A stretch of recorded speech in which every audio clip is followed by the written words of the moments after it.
have an esteemed guest on today, Dr. Paula Coates. Now, if you're wondering why are we meeting on a Sunday at such an early time, the reason why is this. When Dr. Highshaw and myself were creating um, this time frame specifically for students, it was for individuals that weren't paired with a mentor. And so the whole rationale was to not leave anyone behind. So reason why we started this call is to get future dental students that are wanting to go into dental school, prepare them to be future leaders in dentistry so that we can diversify the landscape of dentistry. So today, what we're going to do is we're going to interview Dr. Paula Coates, and we're going to learn about her story. We're going to learn about her challenges, and we're going to learn how she was able to do some amazing things in the field of dentistry. So sit back, relax, grab your pen and paper, and I want you guys to get this information because this is exactly how you are going to be great in this field. All right. So without further ado, I want to welcome in Dr. Paula Coates. If you could give me a thumbs up, a little clap emojis, that would be great.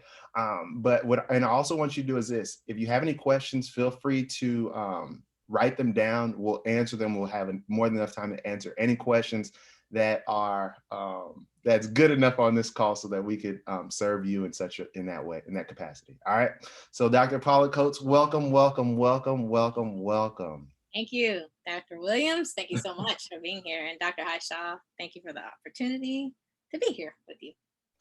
Thank you. Thank you. You know, there's a shirt that you have on that just warms my heart. It just it just warms my heart. I had to represent. I'm so glad you did. Can you tell us a little bit about that institution, if you don't mind? Just a little brief before we jump into it. Wonderful institution. I am a proud graduate of Meharry Medical College School of Dentistry in Nashville, Tennessee. I'm of the class of 2000, and we know that Meharry is one of two HBCUs that have a dental school, and it has been putting out, probably the largest percentage of African-American dentists for a long time. And I know you yourself, you're a proud graduate. We have other graduates on the line.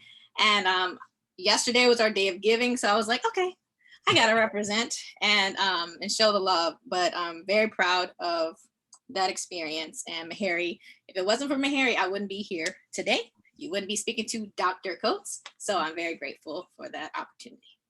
Well, Dr. Coates, I appreciate that energy on, and also giving a little big ups to Meharry, because, like you said, if it weren't for Meharry, I wouldn't be on this call myself. So definitely want to give homage where homage is due. So tell us a little bit about yourself. You're a dentist. You got a lot of things going on for yourself. Tell us, and don't rush us, because I'm gonna bring you back if you go too fast. So just tell us a little about yourself. How'd you get in dentistry? Okay. Tell us who Dr. Paula Coates is. Okay, who I am. Okay, so I am a Board Certified Pediatric Dentist, and I grew up in the Washington, D.C. area in Maryland, and I was one of those kids that, teeth didn't come in kind of straight and everything. And I spent a lot of time in the dentist's office. And at the age of 14, when I got my braces off, I decided then that I wanted to be a dentist. And I had a great pediatric dentist, Dr. Joseph Latta. I had a great orthodontist, Dr. Robert Ray. But I also had the pleasure of being in the presence of Dean Emeritus Jean Craig Seaford of Howard University, whose husband was my pediatrician. And my mom actually worked in his private practice on the weekends and weeknights. And so watching her and finding out, oh my gosh, this woman is a dentist and dean of a dental school, which at the time I didn't even know what a dean of a dental school was. I was like, when I grow up, somebody fix my smile. I want to, fix other people's smiles, and I want to be a dean of a dental school just like her, not knowing again what a dean of a dental school. So that's sort of how I got on this track. And after making that proclamation, it was like nonstop. I was like, I'm going to go to college, then I'm going to go to dental school. So after I graduated from high school, I attended Duke University, and I was like the only pre-dental person there the whole time that I knew. Everybody was like, who's pre-med? Yeah. Who's pre-dental? Me, and I, matriculated my first year. Academically, I struggled, and I, got in a little hole and had to dig myself out. So when I was ready to graduate, I wasn't ready to apply to dental school. So I spent 2 years taking classes. Also, I chose to work in 2 local dental offices. I stayed in North Carolina and I did that. And then I finally applied and I got accepted into Meharry in 1996. And then went through the process and finished in 2000. And I matched at the University of Illinois, Chicago. And that's how, where I did my pedo training. And then after that, I stayed a year, I taught, and then I moved to Atlanta to just start working. So I had been, you know, in private practice as an associate for quite some time. You're running too fast now. You're running too fast. Oh, I am. I'm sorry. We can slow it down. It's all right. It's all right. It's all right. It's for me to slow you down and for you to run. So okay. So where do you want me to slow back? Go back. It's all right. It's all right. I'm gonna pause you just a second because there's students on here that are in college. Okay. There's those that are practicing. Dr. Kenneth Shoemate's on the call. I just want to rep him because he's one of my classmates from Meharry as well. Right. So before we run too fast, because I really appreciate you just open. So what I want you to do is this: tell us about Duke. What was Duke? Tell us about that Duke experience. What was your major? Give me some insight who you are. Inside of that. Okay. So my Duke major, we had a major called biological anthropology and anatomy. So they split the anthropology department into cultural anthropology and biological anthropology and anatomy. Wait a second. And that studied like Dr. Coates, wait a second. I'm not that smart, so help me understand what that anthropology. I don't know what that. Help me out. The things that I studied were like evolution, anatomy of different, animals, those types of things, primates, stuff like that. But it was interesting because I was able to take classes like the human body. We were literally with cadavers and things like that. We had cadavers of humans. We had cadavers of primates. I mean, things like that. But also taking my prerequisite courses for dental school. So I decided to do that. But back to when I got in the whole freshman year. So I say this because a lot of people think that, I messed up academically, my chances are nil. That's not true. It just might mean that, okay, you had a bump in the road and it might take you a little bit longer to get to where you need to go. So that when I first got in, I think I had declared as a psychology major, and I was like, taking those classes, and everybody knows those 101, those kind of classes are weed out classes, and I didn't do so great. But by my sophomore year, I had switched to that biological anthropology and anatomy, and I really liked it. And my grades started to improve. But knowing because you're in the hole, you're just like, every time you get a good grade, it sort of like cancels it out. So, but I was determined. I finished on time, and I knew that, like I said, I was going to have to take some more classes like physics. I was going to have to do again and things like that. So, while I was in that transition, I decided to take a job at a local dental office. An African-American dentist not too far from Duke's campus was like, you can come work for me. And humbly, oh my gosh, I was getting paid pennies. My friends were going off to Wall Street, working and all kind of stuff, teach for America. Oh, I'm going here and I'm here making $6 an hour, because I knew that everything that I was going to learn there was going to help me. So I was trained as a chairside assistant. I also did the front desk. And at the time, I didn't understand how it was really going to help me. So I did that for a year. And then the next year I moved to Raleigh, and I got another job. And that job was totally front desk. It was really good because I got to learn insurance and understand all of that administrative stuff involved in running a practice. And then I took physics at North Carolina State. And that was a great experience. And then taking the DATs and studying for that. And then I applied, and that's when I got in. So let me, before you go any further, I know people are gonna be upset at me, pissed off, because I keep stopping you while you're running. No, it's okay. So my question is this: you said you had some challenges at Duke with schooling, with grades, and all these different things. For those that are listening now, what was the mindset? How did you overcome? What was going on through your head? Because you're a specialist now. You're big time. You're big time. You got some other things going on. How'd you do that? How did I overcome? Yeah. Well, first, I'm a firm believer. I'm a Christian. I just have faith that it was going to happen. I mean, I did not take no for an answer. For whatever reason, I just was like, I'm going to be a dentist. And I had, faculty members or, counselors or whoever was assigned, administrative deans, academic deans that were like, you need a plan B or C. And I'm like, okay, but I'm still going to be a dentist. I just kept saying it. And part of that, what you speak, you must speak life into it. So you have, so I just kept believing and I kept speaking it that I was going to be a dentist one day. And again, like I said, I took a job path that I thought was going to help me, to get into school. And once I got into school, it really helped, when I was in the clinical, preclinical courses, all that stuff finally started to make sense because I didn't go to dental assisting school like, some assistants. So all this was brand new to me. But it was just, that determination that I wasn't going to allow someone to tell me no. And I just had to work hard. I mean, again, I have friends that were in careers and they decided to change careers. So guess what? They had to go back. They had to take classes. They had to, that they might not have taken, in undergrad, or, some people have had to do, I guess what they call it, post-baccalaureate programs to help them get up to speed to get into school. Whatever it takes, that's, if that is your desire, you go after it, you put in the work.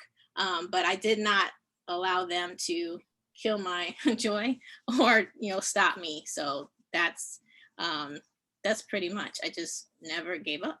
So what did it feel like? You said that your classmates that were doing Teach for America, going to Wall Street, and you're making I would say about $100 an hour when you were doing a dental office. How, give me that, because I know you had to be making at least $100, let's say $20 an hour, $25 back in that time frame, because I know you had to be making that much money to reach your dream. Because I know you're not going to take a step back. And then, I know you had to be making some cash doing this job. I know you had to, because somebody has to be thinking that right now. You know what I'm saying? Somebody has to be thinking that. This is back in the 94, okay, 94 to 95. So okay. I'm pretty sure that what the assistants are making now are more, but at the time it was $6 an hour. And then the second job was like $9 an hour for a college degree trained. Okay. But anyway, again, sometimes in life, you have to sacrifice for the things that you want to get that type of experience and exposure. You might, take an internship that, may not be paid. You might volunteer at an office that you're not going to get a check from in order to get that experience, which will help you in the long run. But it was hard at times when I come back and see my friends doing this, but I knew my goal was one day to be Dr. Coates. So I was willing to put in the work and do whatever it took. Legally, that was good, to do that. So sometimes you're going to do things like, you might do externships or something like that, and you're not going to get paid. A doctor might have you come to your office and say, they might not give you any money, but that experience and exposure is far worth what you might have gotten in a paycheck. That's just how I look at it. So you're telling me that if I'm a college student, if I want to reach my goals, I have to do a job that is humbling? Humbling, sometimes, yes. And I won't get as much money. So you're essentially saying that experience is so much better than finances right now? Sometimes, yes. And delayed gratification. It's, some people are fortunate to, get a paid internship or work somewhere, but there might be an opportunity. It might be, on the weekends that you go and you're in school and you go work or go shadow. You may not get any type of financial compensation, but again, all of that knowledge and exposure, no one can take that away from you. And that's going to look good. You put that on your resume, your CV. And when you go interview, you get that interview in dental school or residency, that's stuff that you can talk about. because Mm. it's there, or you'll bring it up, you know, about the times that you witness, you know, oral surgery, and or you witness someone sedate a child or something like that. All of that counts and it matters. And sometimes you may not get any change from it, but that experience is gonna, it's worth a lot more. That's good. That's Mhm. good. That's good. Yeah. Now, I want you to do this. I want you to tell us about that individual. I won't. Oh, that Yeah, yeah, individual. that Yeah, that individual. I want you individual. to do that one. Okay, so the individual, Paint the picture. You got to paint the picture because no, yeah, people weren't on that conversation on that yes, call. yes. Okay, Yeah. so when I went to Duke, I participated in I think it's like a 4 or 6 week program prior to, and that they were allowing, they created for Prior to what? Prior to what? try freshman year. Freshman year at Duke. Yeah, Okay. what they called it the Duke, Undergrad. yeah, undergrad. So Duke preview program, and it was all African American students came down, and we took, I think, 2 classes. One class was a calculus class, and the other might have been like an English or something class. And they split us up into 2 groups, and we had math grad students, TAs, that were teaching us. And I had a situation where there was a Caucasian male and a Black man that were teaching. I was in the group that had the Black male grad assistant. I'm like, oh, hey, this is great. Well, right here. Okay. Well, that was a lesson of, what do they say? All skin folk aren't your kin folk. Mm. And I look back, that experience could have derailed me.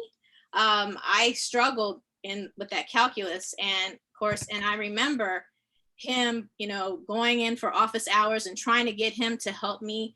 And the dude said, I'm gonna call him dude, was like, he said, you know, you might need to consider transferring to a community college, a junior college, and then trying to get back into Duke because you might need some like remedial help because I wasn't performing well. And he did something that I know is not legal. He literally showed me a piece of paper with my test scores compared to my classmates to show me how low I was. Now, I didn't say anything to the person who was running the program because I know for a fact, I know her very well now. If I had done that, he probably would have been fired. And I guess part of me was like, I don't want to get him into trouble. But that moment, it sort of like killed a lot. And, you know, here I graduated from, you know, high school, class valedictorian. Okay, great. You know, and I come here and I'm struggling.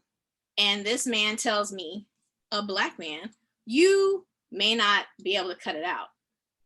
So I think that sort of planted a seed that sort of, you know, took root, and it made it a little bit harder for me to, you know, it sort of ransacked my confidence. And so when I started freshman year, I think that probably contributed to how I performed and got into that hole. Now, you know, thanks be to God that something was there that, you know, kept me going. But I see how that person could have been, you know, someone who sort of like, you know, had me throw in the towel.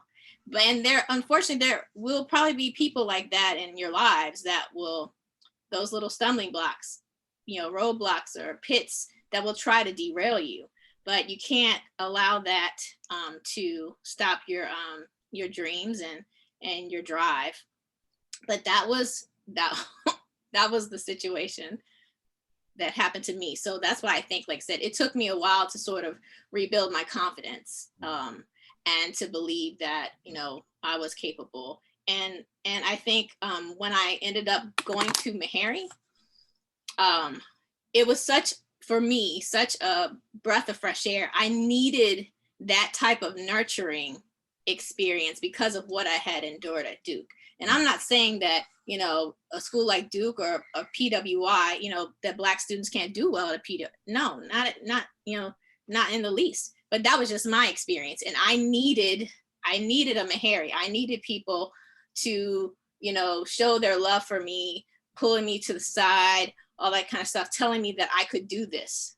And I started again to believe in myself. So by the time I left Meharry, I was like, there we go. So.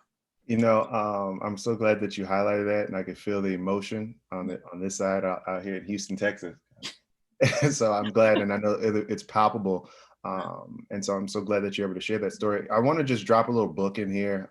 Diversity in Dentistry is not getting sponsored by this individual or this book, but if you are going to go through any type of training, even college, and you are African American, a must read is A Miseducation of a Negro.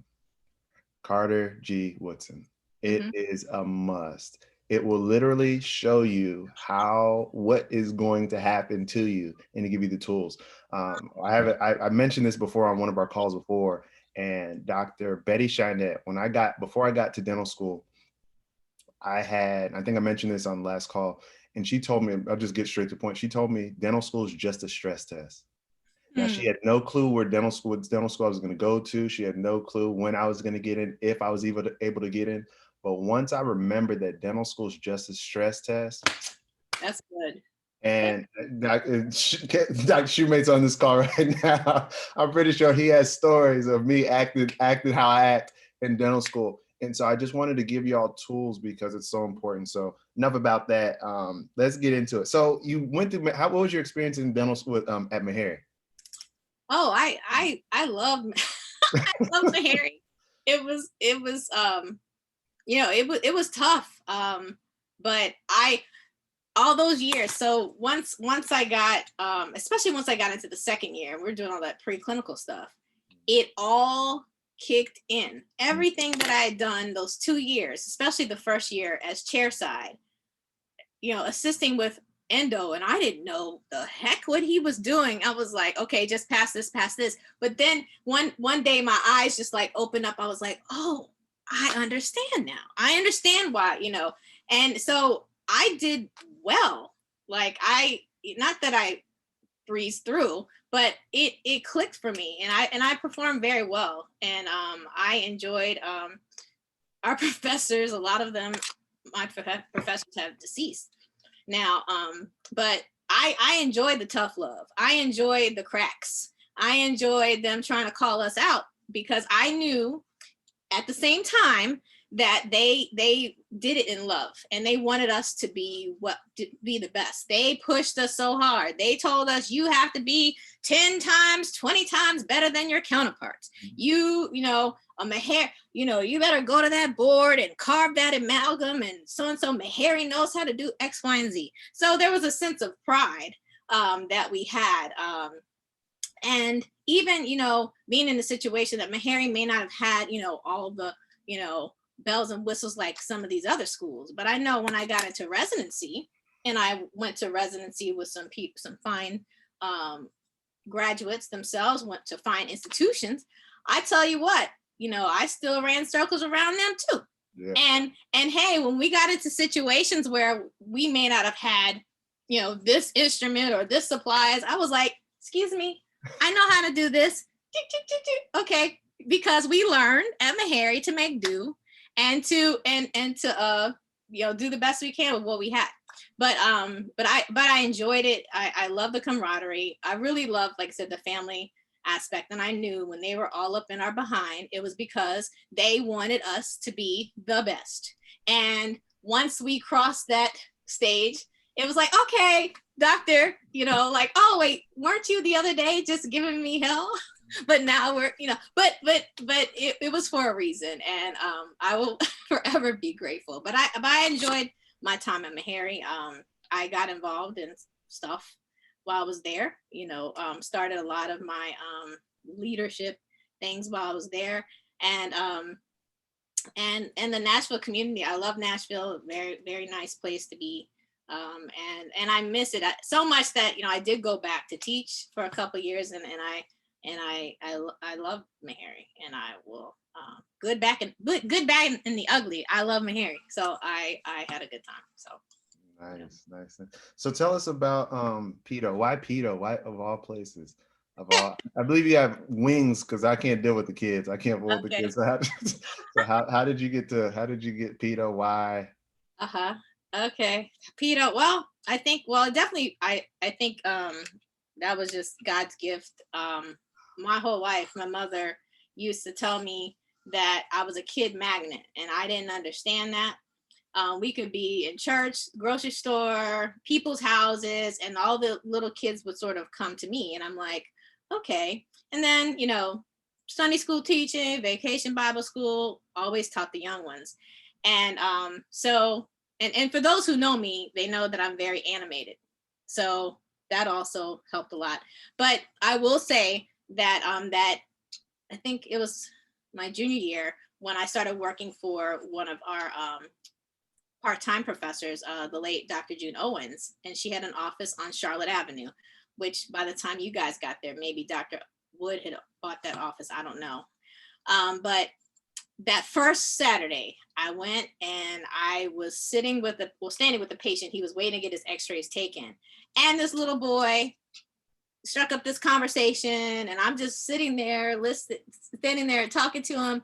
And he was just like, yep, yep, yep, yep, yep. And, we're just engaging back and forth. And it was just awesome. And I left that day. I was like, this is what I want to do. I found my place and all that other stuff in dentistry. So once that happened, I was like, I don't want to do removable partial dentures. I don't want to do fixed pros. I just want to do pedo. But, we had to do those requirements anyway. But that's how it sort of found me. And it made sense. I used to complain about my little hands. Like, why are my hands so tiny? Well, I felt it was because I was meant to be in little tiny mouths.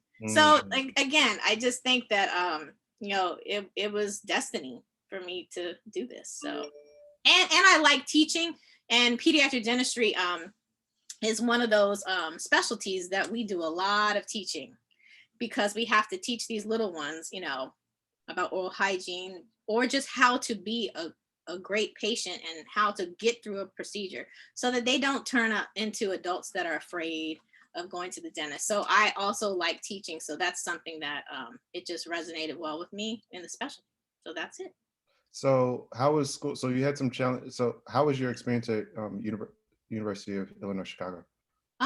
It was good. I was one of 5 residents. One of 5 what? Okay. Uh-huh. And I was, the only Black resident at that time. But I had a good experience. I know we didn't have a lot of pediatric dental exposure at Meharry. So once I got there, I literally had to learn everything from scratch. And my learning curve was like this steep. But again, so after that, I caught up with everybody, and I did fine. And I love Chicago. Chicago's a great place. A lot of activities, great diverse place to be. And I had some really great attendings who really supported me, and got hooked up with the local Meharry alumni chapter, the NDA chapter there, and my sorry. So I had people there to support me, but it was a great experience. And everybody that I come into contact with, they know I'm going to be like, you better apply to UIC. So they know that. But it was a very well-rounded program, so I enjoyed it quite a bit. All right. So after finishing UIC, you tell us about your professional career. Let's talk about that. Okay. So for me, I decided, well, I don't know if I decided, it sort of happened. I didn't right away start a practice. And I thought at some point that I would go into private practice for myself. But I left Chicago and went to Atlanta, where it seemed like every Meharryan at the time was in Atlanta. And I started working for a large group practice, a pediatric group practice, because one of my classmates was working there at the time. And so I just, worked, was an employee, worked really hard, made him lots of money. And got that speed up and had those interactions with, tons of family, different staff, different colleagues. And then, yeah, and I sort of bounced around. Like I worked, you know, a couple years, and I realized that, you know, some people might say, oh, you know, bouncing around to different offices, that's not good. Well, okay, but the reason for me was because, hey, I over a certain amount of time, I realized that, hey, my ethics and your ethics don't really jive. And so a lot of places where I did work over time, I did realize that um, I wasn't feeling the way that things were being done. Or, you know, people like me who try to, you know, do the right thing, or, you know, take care of the children and are not just trying to get them in and get them out like some mill, you know, we may not be so well liked by the establishment. Even though I did produce, I did make money, but, you know, I wanted to treat the kids with respect. I wanted to be gentle with them. I didn't want to treat them as just a butt in the seat. So that's why, you know, I might have been at different places, you know, for some time until I, you know, decided to go back to teach. But while that was going on, I, you know, again, started to get really involved in organized dentistry. And you know, me being a single woman, no kids, I, you know, had the time. And so that's, you know, so when what I couldn't get out of work, I found solace, and I was able to put my energy into those kind of activities that were about, you know, advocacy for our patients, advocacy for our people, those kind of things. And that's where I think it took off, my involvement like in organized dentistry. But I met a lot of great people. You know, I have a lot of great friends and colleagues that I worked with, even former assistants and hygienists that I've worked with. I keep in touch with, whether it's through social media and things like that. But I try. You have to remember, everything that you go through is for a purpose, and you have to, you know, lean on that, or just refer to that, whether it's the good and the bad, you know, to make you understand that in the end, there's a end goal, you know, that you want. And so all the negative experiences I've used to help me. The positive experience I've definitely used to help me to get to where I am today, and to be able to just be on this call, like with yourself, to be able to share people. Please don't, you know, borrow my experience. Don't buy it for yourself. Borrow my experience. If I can help someone to not go down that path that I had to go through, then that's great. That was wonderful. So that's, yeah. You know, I appreciate the fact that you highlighted, Nova, I got you. We're coming to you in just a second. I appreciate the fact that you highlighted that you weren't a private practice owner. I appreciate the fact that you have the transparency to say, I'm going to go from office to office. The reason why I say that is because it's not sexy. I hope I don't offend anybody with that term, but it's not sexy. And everybody wants to throw out there everything that's sexy, but it may not be what is right for you. And I'm glad that you highlighted the fact that, you know, your personal background, like not everybody is going to be in that position to either have kids, get married, you know, have a private practice. And I'm glad that you are putting it out there, because there's individuals on this call that are going to listen today and like, man, I don't have to have that social pressure of getting married. I don't have to have the social pressure of getting a practice, because like it is, it is hard work. Oh my gosh, being married, having kids, having a practice, dealing with all these individuals, it's crazy. And I want people to be able to listen to your story. I'm so glad. I'm gonna take that from you. I'm not even gonna give you credit. You don't. I'm letting you know now. All the people on the call, I'm taking that.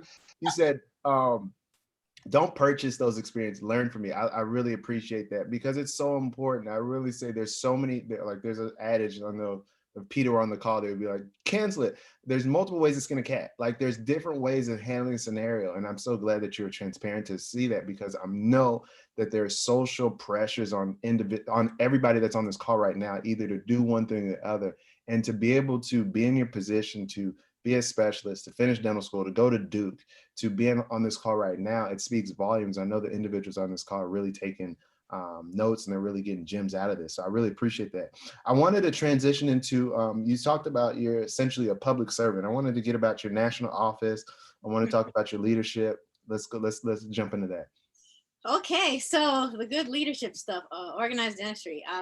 Okay, so I would say majority of my life, I've always sort of evolved into some type of, servant position, whether, serving on a committee or serving as an officer in some group. I don't even know that I actually went about doing that. It sort of just, I fell into that. And I think I will say that for those on the call, especially the students, you trying to go to dental school or going through college, I think all of us in some essence are already natural leaders to, because you want to go into this field. You're going to be a leader as a dentist, whether you like it or not. You're going to lead a practice, you're going to lead a team, you're going to lead, assistants. So you're already a leader in your own right. But anyway, but for me, as far as involvement, when I moved to Atlanta, I got involved with the local NDA chapter, the North Georgia Dental Society. And I just volunteered because hardly anybody wants to do it. It seems like, the faithful few, the 20% or less than 20%. So I was like, well, I'm here. I volunteer for this. So they were like, oh, great. So, started working. You were an officer. By the time, I moved up the ranks to chapter president. And then I was in the House of Delegates at the same time. And then that was NDA. Then while that was going on, I remember there was a call for applicants to the American Academy of Pediatric Dentistry, or what I will refer to as AAPD. They had this leadership institute that was held at Kellogg School of Management at Northwestern University. And the brochure went out and it literally said, if you're interested in leadership, you might want to consider this program. So I read the thing. I was like, okay, I'm interested in leadership and serving. So I applied and I got in. It was 30 people that got selected. And we spent 4 days in the month of December in Illinois in December. Oh, shut up. Yeah. And then at Kellogg School of Management. And it was from 2017 to 2009. And I remember walking in the first day and I'm looking around at the other people in the class and I'm like, wait a minute, it's just me. And I knew a couple people from the state of Georgia, and then I might have known one other person, but I was like, okay, I don't know anyone. And we were sitting in alphabetical order. And I remember one of the participants, not in so many words, but asked me like, so who are you and why are you here? And I was like, well, they said if you wanted to get involved in leadership, so I'm here. So I did that, and that literally was what helped open the door. So in my class was my district trustee at the time, and he called me, I think that either after that second year, and said, Paula, there's an opening on this council from our district. Do you want the position? And I was like, he said, mind you, this is how you get your foot in the door. I said, okay, well then yes. So then he recommended my name to the president-elect. President-elect called me and said, are you interested, blah, blah, blah. So that's how that happened. And I got a position on the Council of Membership and Membership Services. That was probably around 2009. And I've pretty much been on that ever since. I've been a past chair of the council. But that literally opened up the door, and I got to meet other people and the big dog shakers, movers, all that stuff. And I just, whenever I was asked to do something, I did volunteer. And then fast forward to 2015-ish. So one of my mentors from Georgia, a female dentist who happened to be one of, I think, the second president, called and was like, you need to apply for the at-large trustee position on the board. And I was like, what? No, I'm not ready for this. She's like, yes, you do. Yes, you are. And you need to talk to, this person who is currently in that position. who was someone that I was in the Leadership Institute with. And I said, okay. So I called her, spoke with her. She's like, you're ready. Let's do it. I'm going to write you a letter. So then I got selected and I became an at-large trustee from 2016 to 2019. I wasn't the first Black person. I was the first Black female. So, and that was an excellent opportunity. I look back and I'm like, wow, I can't believe I was on the board. It was, you know, that's where all the decisions were being made in our organization. And I tried my best while I was there to, you know, help, you know, try to get some colleagues on, you know, councils and recommend their names. And I know that I may not have been able to get a lot of stuff done, you know, personally or whatever, but I knew that just me being there was important to just, if nothing else, put my foot in the door and keep it open so other people behind me, because I know that there are people in the wings that are waiting, and I'm like, I want to make sure that I do my part so that they can have an easier chance to get to this point. So that's how that came about. Oh, and back to Georgia, I also, so after I did the Leadership Institute, I also got involved in the state Pediatric Dental Society. So I had worked my way up to president-elect, but then when I took the job at Meharry back in 2013, I had to step down. So I would have been president of the Georgia Academy of Pediatric Dentistry, but I had to step away from that. But it just took hold, and now I'm just like, I can't let go. And it's something that I'm passionate about. I want to make sure that we have representation in these organizations, and they're important. You know, the NDA, the ADA, all APD, all these groups are important, and it's important to have people that look like us involved on some type of level. And even if it's just, you know, showing up for like the General Assembly meetings, or, you know, being on a committee, it's so important to let yourself be known, to be seen, so that they don't forget, you know, they don't ignore you, be in their face. So that's what I've been doing, and I will continue to work. And, you know, will I try to do other things? Will I run for office one day? I may, but I'm just staying busy, and hopefully, you know, helping others to get involved, encouraging them to get involved too. So that's been my path. Nice. For that. Oh, you finished? Yes. Okay. I don't want to jump in. All right. So guys, ask some questions about that, but go ahead. Yeah, I'm done. All right. So ladies and gentlemen, all those that are on the call, this is the time where we're going to ask, we're going to start answering your questions. So go ahead and start typing those into the Facebook chat. And then also those that are on Zoom, this is an opportunity that we'll start answering your questions. And we're going to just do rapid fire. Somebody's on the call? Okay, maybe not. All right. So before we jump into this last question, I want to ask you, next 5 years, what's going to be going on with Dr. Paula Coates? What's going on with Dr. Paula Coates? Next 5 years. Next 5 years. That's funny. More than likely, I will probably be in academia, probably. In what capacity? Dean? Dean? Well, I mean, Dean? teaching. Well, I don't know about Dean? I'm listening now. I just want to let you know I'm listening.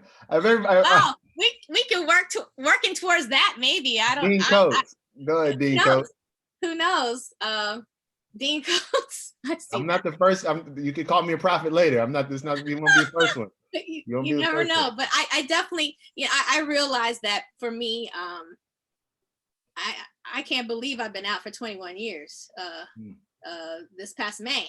But I realized that you know, definitely the calling to teach, or that type of administrative thing, has always been there. I think it's probably been there for a long time, and I just sort of ran away from it. Maybe, you know how like preachers, you know, they say they run for their calling. Yeah.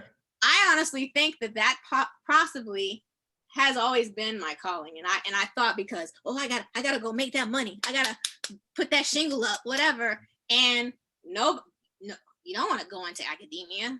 but I realized that that's probably what is where I need to be. And I love practicing, but practicing every day, Yeah. oh, it's become very it's very physical. I know it's very physical, and with children, those that are going into pediatric dentistry or work with kids, you understand it's not the dentistry that it is, it's the parents, and it's the behavior and stuff, and that takes a lot out of you. I feel like for every year that I've worked as a pediatric dentist, I've worked 2. So I'm feeling it. My body's feeling it. So now I'm like, okay, well, what can I do?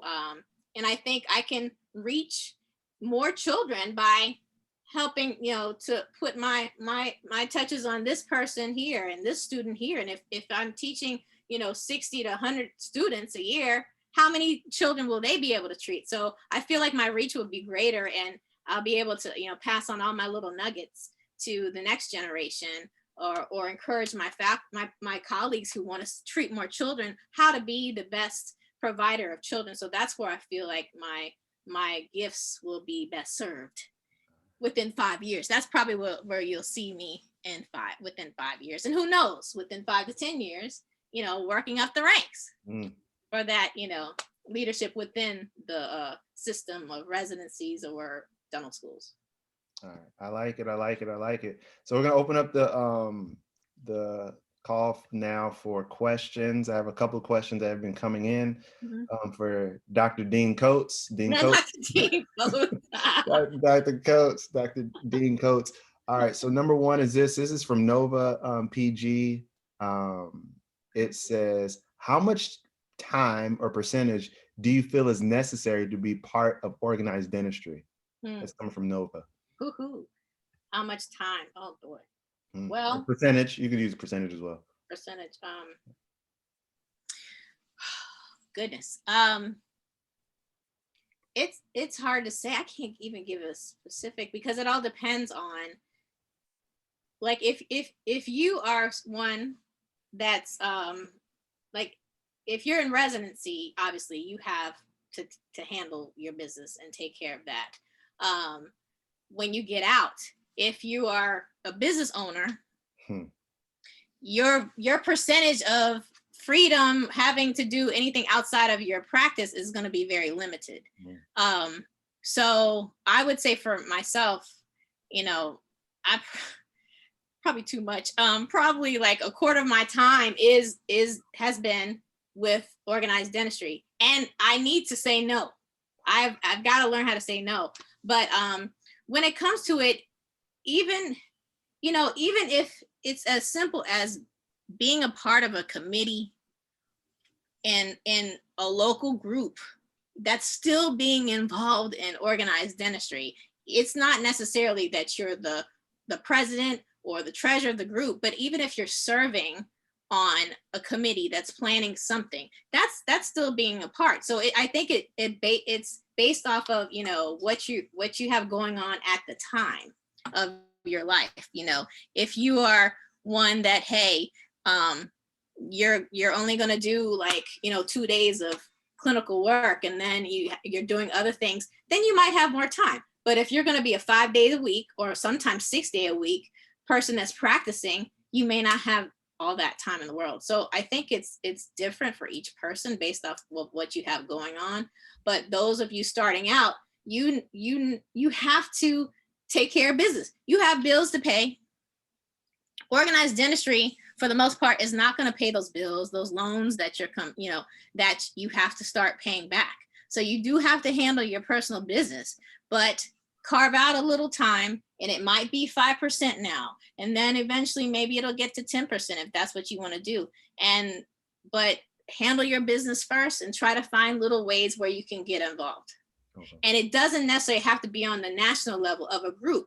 If you have a local society, if you have a state society, you getting involved on that level is still a part of the whole. It's just that you might just be on the Welcome New Dentist Committee, or you might be on the committee that works on community outreach. Everything counts, and every little thing that you do, keep a record of it, write it down, add it to your CV. because a lot of these groups, when you do start applying for leadership positions, they want a record of everything that you've done. Like what have you done? What have you volunteered? And you have to fill it out. Please take account. Everything counts. Everything counts, especially those going into academia. Everything counts towards your promotion tenure thing. Everything counts. So put it there. Make sure it's highlighted. Volunteer, community outreach, or leadership. Everything counts. That's all I can say about that. All right, next one coming in hot. It says, this is JW question from Facebook. It says, how do you manage your day-to-day activities with your leadership and career roles to stay on top of everything in your life? I think you answered this before, but right. Some days are good, some days are not good. And my friends know that sometimes it's not that balanced well. Like I'm like overwhelmed. I always again try to take care of my personal life, professionally. Am I making sure I'm doing my job? I'm showing up for work. I'm doing the best that I can. I have to take care of that first. And then, like I said, the other thing is extra, because again, I have to eat. I have to pay bills. Tax man cometh. Those kind of things. Handle your business, but in my spare time, like when I come home,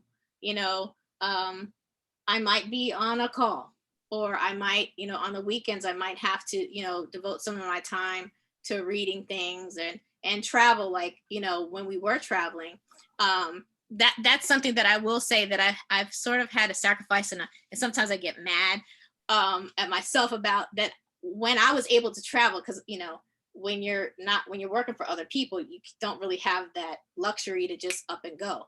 So I had to be strategic about taking time off. And when I took time off, it was usually to go to a meeting. It wasn't like, every now and then I got to take a trip somewhere nice. Whereas my friends who weren't doing this, they're all over Europe and they're all over so-and-so. And I'm like, my travel is to some nice places, but that's the sacrifice that I gave to be involved. So, but sometimes if you're wise, you can go to these meetings and write it off. So, or go a few days before or stay a few days after and enjoy, and then you can write it off. So that's some stuff too, but I hope that answers the question. That answers a lot of questions. That's good. That's good. Especially that write-off part. All right, this is coming from Tiffany Wilson, another Meharry. Go ahead, Tiffany. Doctor, I'm sorry. I didn't mean to curse. Dr. Tiffany Wilson. She says, Dean Coates. She didn't say Dr. Coates. I'm gonna put it in there. Dean Coates. Gosh. What kind of leadership positions do you recommend for faculty members? Oh, wow. Well, for faculty members, definitely. There's so many things. I look at like a lot of the people in the APD that are in leadership. A lot of them are faculty members. So whether it's they start, the different councils or committees within these organizations, volunteering for those, and then building up your experiences there, and then anything that you want. Also, faculty members, you do have ADEA. A lot of faculty members get involved in ADEA, that's the American Dental Education Association, and there are opportunities for leadership within there. But the sky's the limit. Anything that you want. I feel tons of faculty members that have been presidents of organizations. Our last APD president was chair of the department at UNC Chapel Hill, and she's been in academia her whole career and has done organized dentistry her whole career. So I think faculty almost, has an advantage as opposed to like someone working in private practice, because they encourage that. That's good. That's that. I forget the three. It's like scholarly activity, service, and something else. But that goes towards those categories when you go up for your promotion and appointment APT committee in school. So anything that you want, really, you can do. All right. The next one's coming from Nova. She says, what do we need on our CV/resume to increase our chances of obtaining a leadership position? Ooh.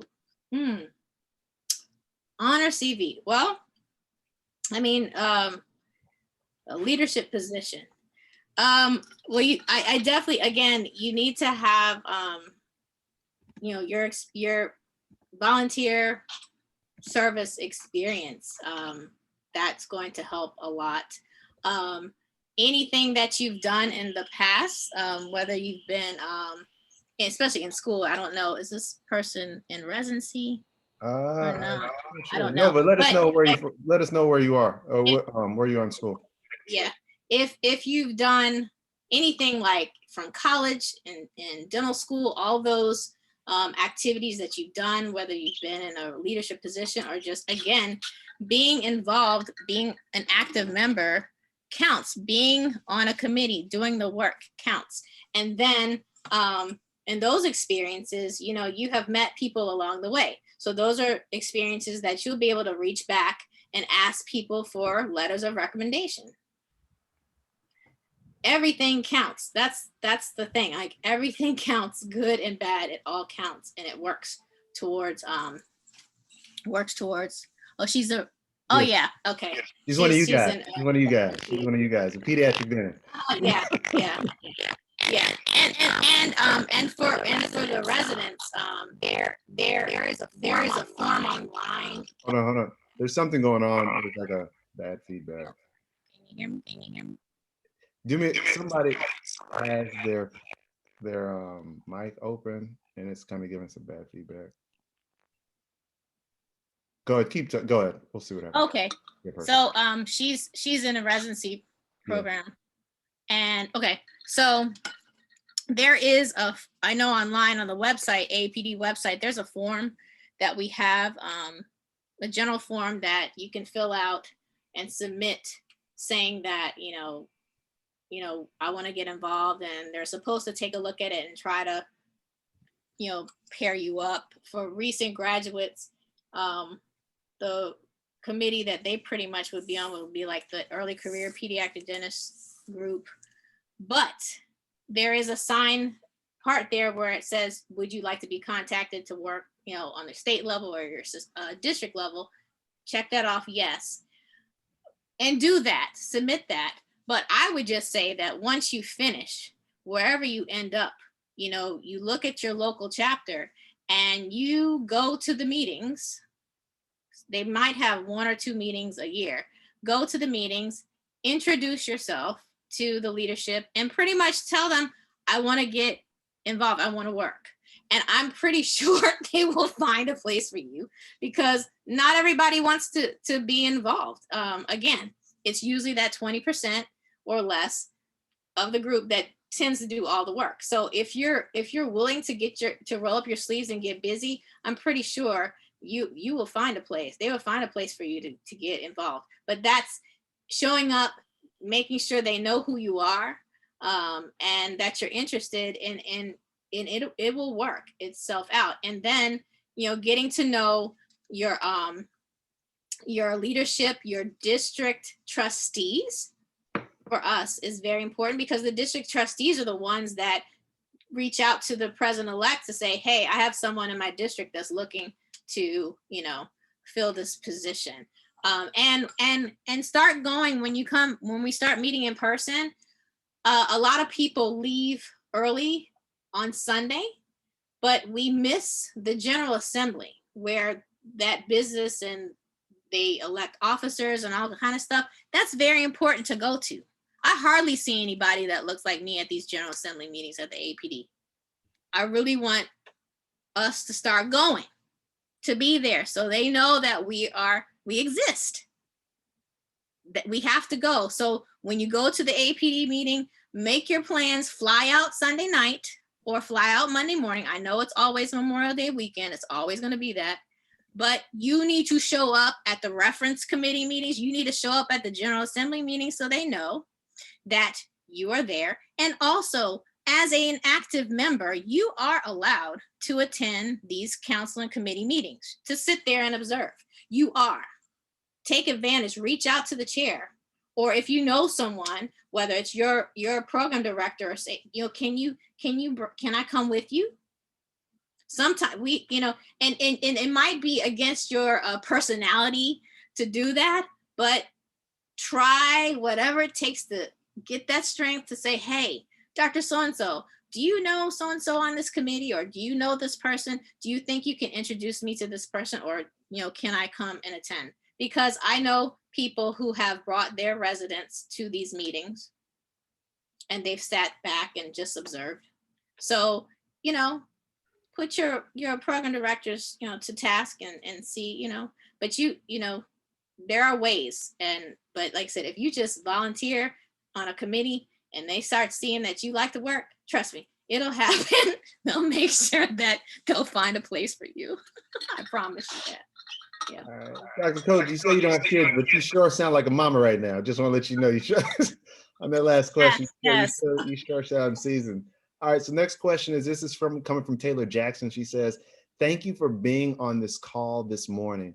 What's a piece of advice that you give to an aspiring pediatric dentist? Or is there something you wish you would have done differently? Ooh. Thank you, student Dr. Taylor Jackson.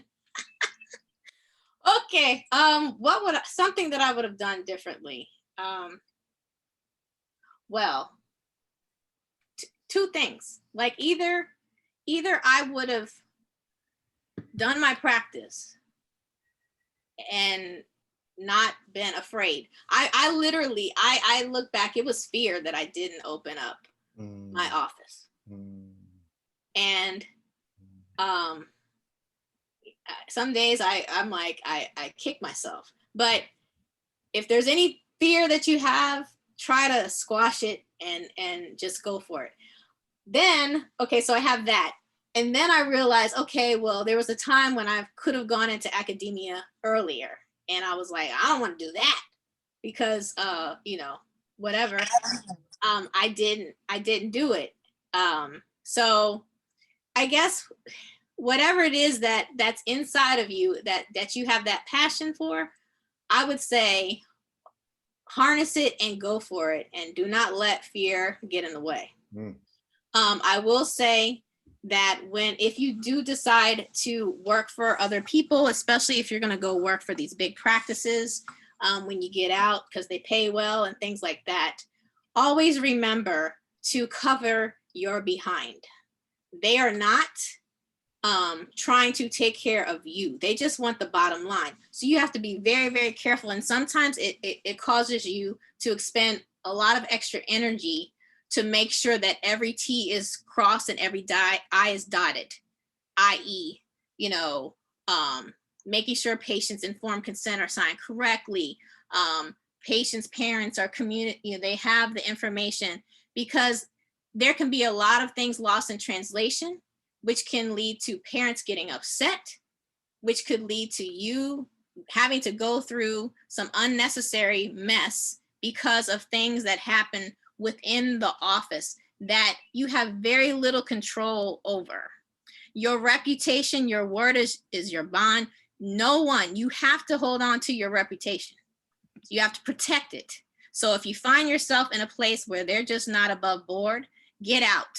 Find another place, find another job, and get out. Because the last thing you need is to have some stench from a practice or a situation over you, because it's going to follow you.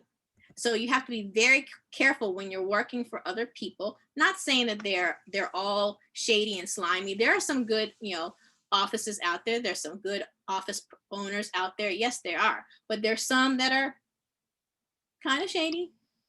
And you have to be very careful. You have to protect your reputation and your license, because that's your livelihood. All right. Thank you. So we have two more questions coming up, then we're going to wrap this. We're going to close off the question and answer time. Okay. So next one's coming from Nova again. She's walking in your footsteps, Dr. Coates. She's walking in your footsteps. So here it is. She says, as part of leadership roles, do they typically reimburse you for CE travel, meeting registrations, or is this out of pocket? And then, all right, go ahead. Okay. So I will say a lot of this has been out of my pocket. When I got on the board, that was stuff that for the first time was, you know, everything was taken care of.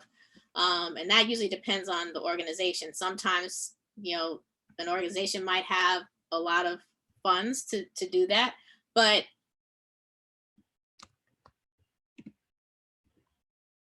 to the APD to go to this committee meeting, that was out of pocket.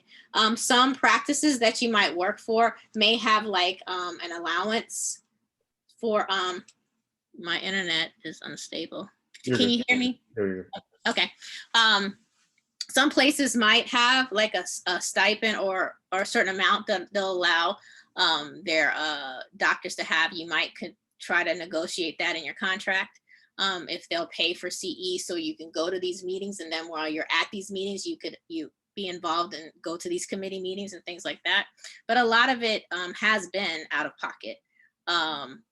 If you are an independent contractor, that's a lesson, as opposed to being an employee.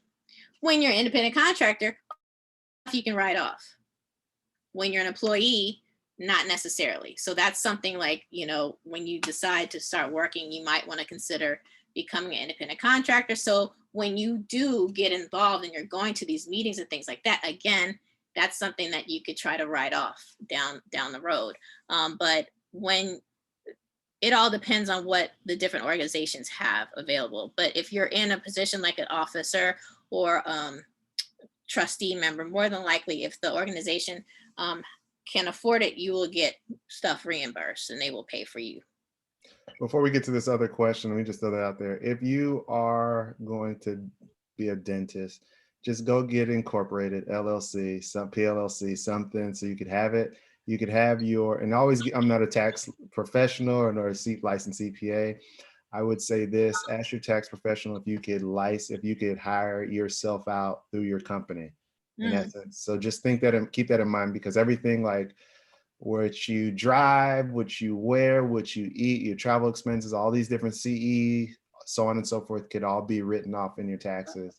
So just be aware that, once again, get with a licensed tax professional and they could definitely get you squared away on that one. Your last question is this, let's see, last one, is that it? I never had one more. Oh yeah, let me see. Okay, is that it? Oh yeah, I guess that was it. That was it.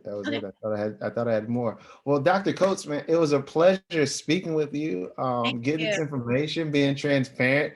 I mean, you weren't offended. You got a big smile on your face still, so that's good. That's good. Well, guys, I just want to say thank you for all the students that came on, and all the dentists or residents or wherever you are in your career path within dentistry. I just want to say thank you for coming on.